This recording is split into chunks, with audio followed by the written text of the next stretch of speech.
Gwaith, take it away! Heddiw yn hanes ar yr 8 o Ionawr 2020.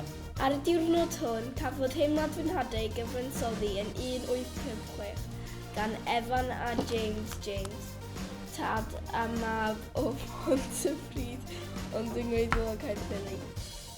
Sori, mae llais fi. Y cysylltiad i Gymru, Sir Ddinbych a Ruthun. Yn Rhuthun, y cafodd ei hargraffu gyntaf yn yr adeilad du a gwyn, sef Siop 9 heddiw.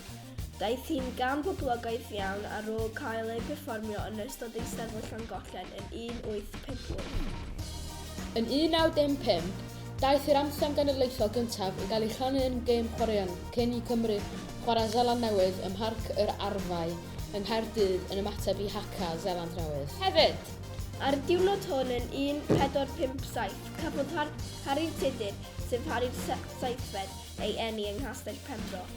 Ond ar y diwrnod yma yn 1547, wnaeth ei fab Harri'r Wythfed farw.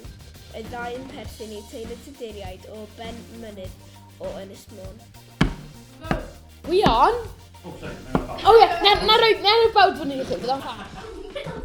Heddiw yn hanes ar yr 8/28/1/20. Da ni upgradeio i papur melyn wrth yma.